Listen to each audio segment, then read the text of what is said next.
Connor used to reside in a small town near a lake. Each year on the night before Halloween, Connor and his friends Corey and Ryan would each place a pumpkin in the lake. On Halloween, they would travel to each other's side of the lake to see if their pumpkins had arrived.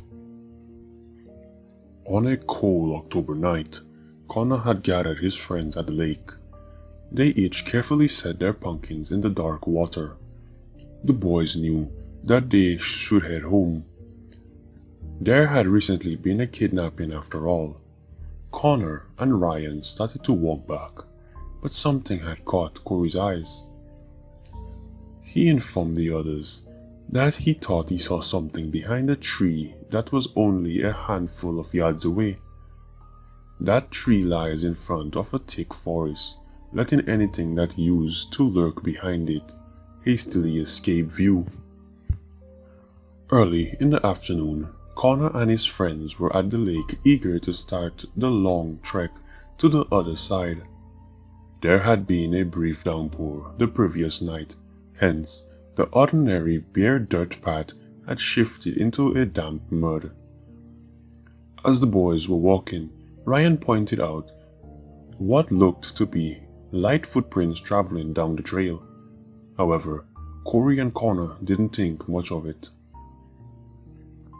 As they continued down the path, they spotted the lake. The boys ran towards it in anticipation. When they stepped foot onto the small patch of grass that bordered the lake, Connor noticed something.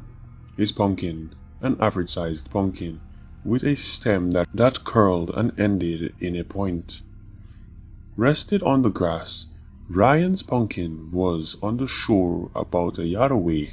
Corey's pumpkin, however, was nowhere to be found. When Connor was at his house, he started to carve at the pumpkin. However, something was wrong. The pumpkin had a small slit near the top. When Connor finished carving to the top of the pumpkin, he noticed a small bag inside. The bag contained a note that read, "Have a jolly Halloween." Connor was visibly perplexed by the note. Why did someone put this in my pumpkin? Connor thought aloud.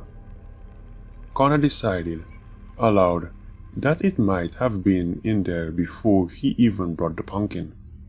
The slit was hardly visible, so he could have overlooked it. That night, Connor and his friends were ecstatic to go trick-or-treating. They walked around the neighborhood for about an hour before coming to a halt at a certain house. Corey stopped the others and pointed out what he thought was the pumpkin that he released into the water on the previous night. Connor and Ryan both informed him that the pumpkin just looked similar and was not in fact his. 1 hour later, Connor and his friends were at the house comparing how much candy they had received. Connor was going through his candy when he felt a small piece of paper. The paper read, "I hope you had a jolly Halloween." Connor gasped in shock. He quickly informed his friends about the note he found earlier in the day and asked them if they had a similar note among their candy. Ryan and Corey carefully searched through their candy to no avail. Now Connor was scared. He started to question everything in the past couple of days. Ryan informed him that it must be a coincidence, and maybe they were all just overthinking it. Connor liked that idea. He put his candy away and said goodbye to his friends. The next day, Connor had no school, but his parents had work, so he was alone. After a while, he got hungry, so he reached into the jar that holds his candy. He felt a strange object, so he pulled it out. In his hands was a square candy, with a red wrapper sealing it shut. One side of the wrapper was slightly transparent. Connor unwrapped the candy only to find a box. The box had a small camera lens on the side and the top read, "Soon you won't be jolly." Connor stumbled backwards and ran outside in a panic. Connor's backyard is right next to a dense forest, so he tried to flee. But I rushed to him and grasped him. The boy struggling stopped after some time, and I was easily able to drag him into the forest. He won't be jolly for a long time.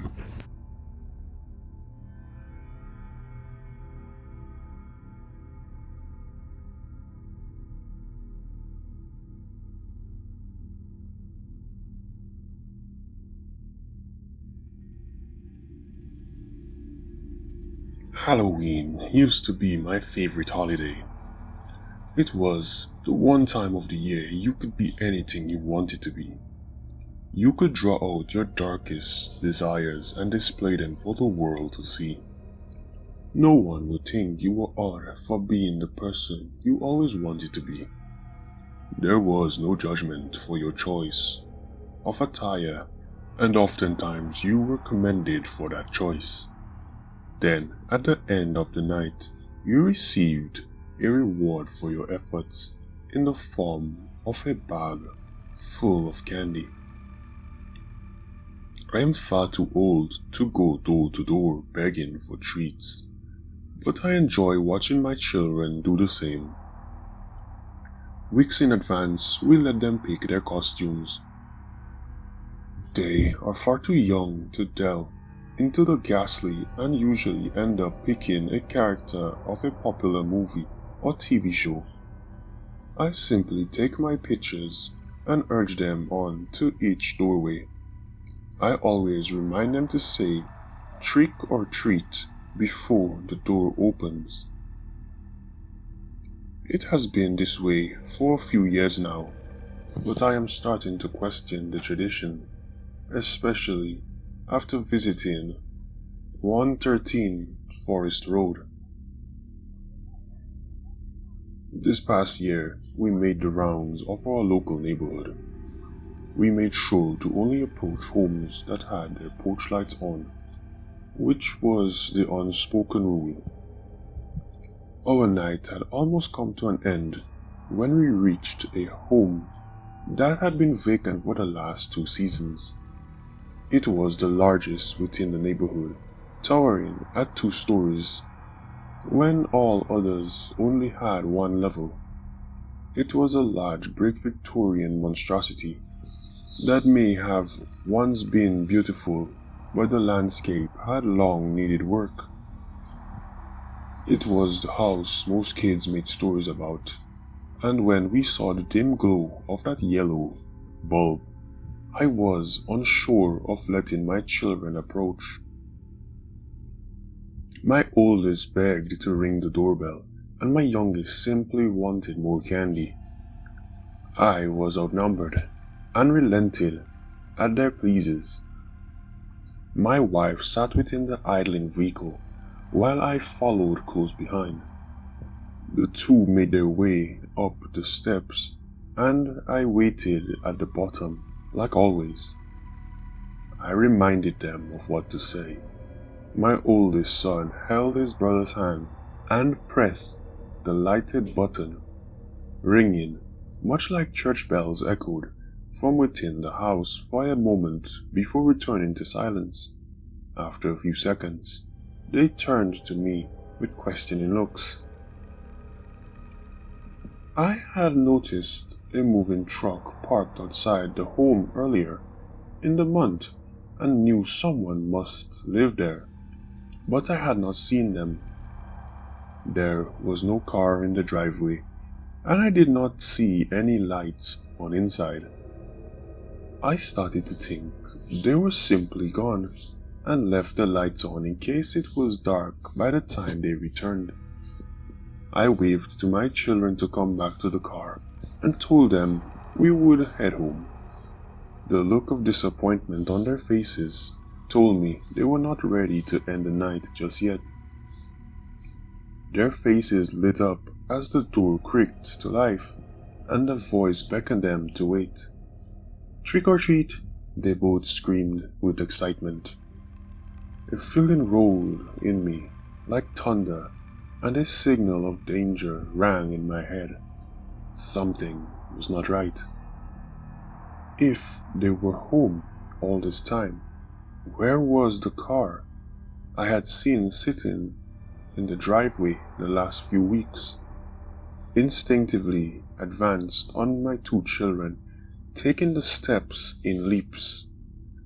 A feeling inside me told me they should not go towards that voice, and I called for them to stop as they turned towards the door.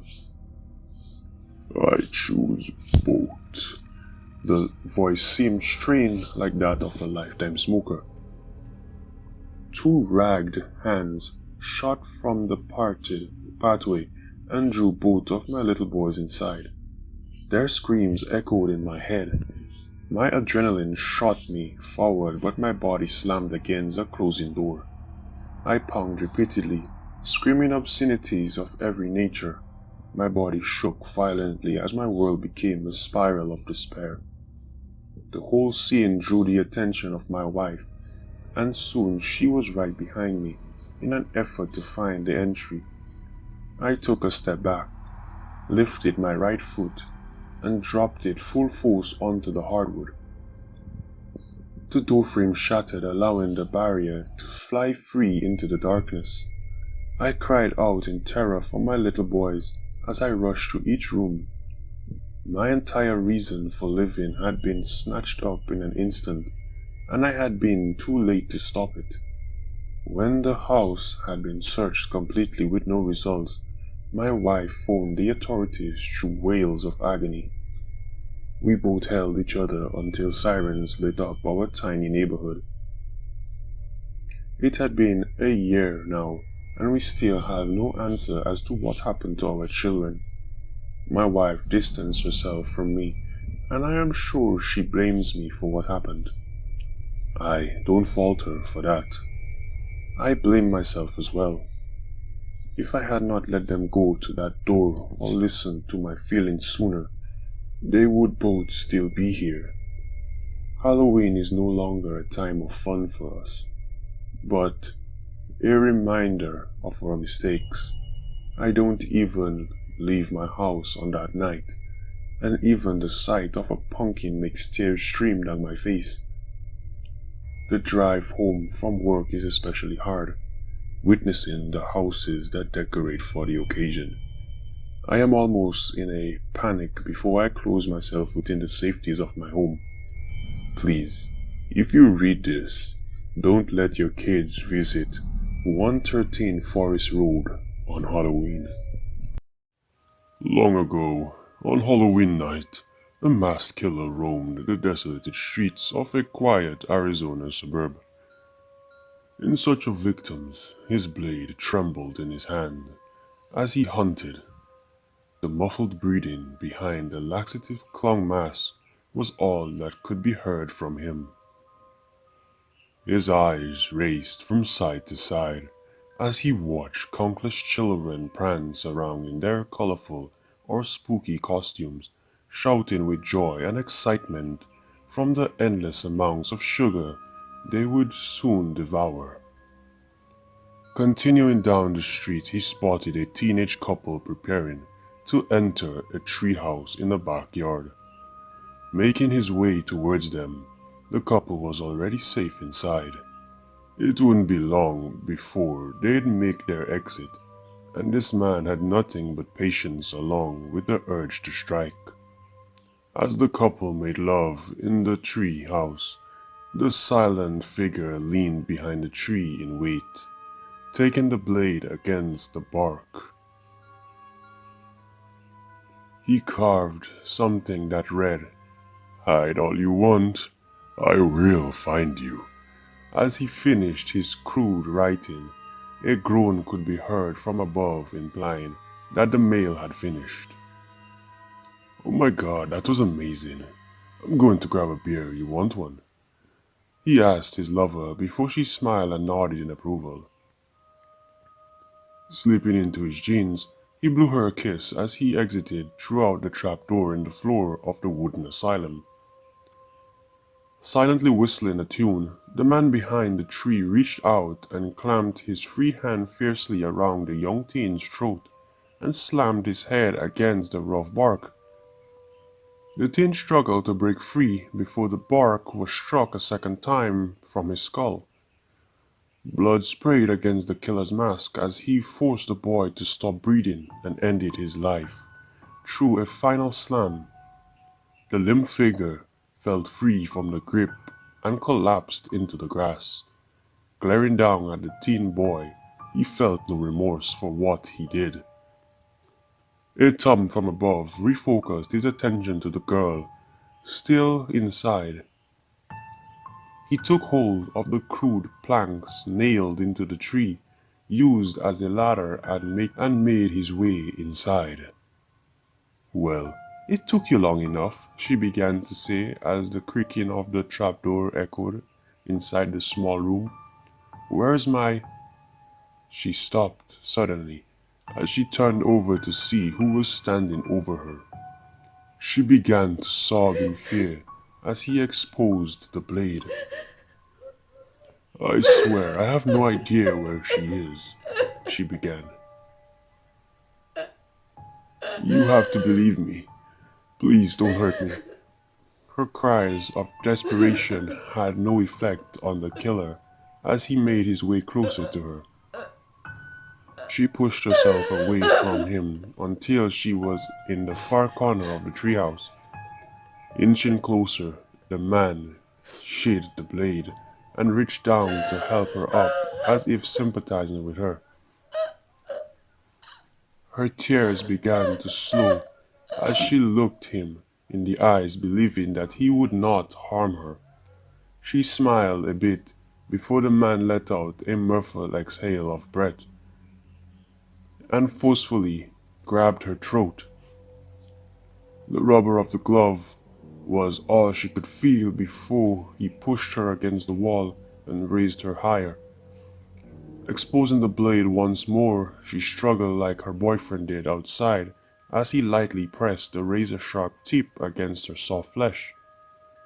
Without any motion of the blade, her struggles created incisions against her belly. The thick crimson poured onto the floor as she slowly began to go numb. Growing weary, the man decided to end her life. He carried her to the window with his hands still clamped around her neck and tossed her out. As she fell like an angel slowly falling from heaven, about to collide with the earth. The man glanced down as her lifeless body crashed beside her lover, their hands now together a final time. He sat in the window and leaped down with much fury. The man stumbled off into the night in silence as children continued to roam the streets in hopes of collecting the most candy. This is not the end of this man's gruesome tale. His rampage will not stop. He will continue on until he finds her and fatally ends her life.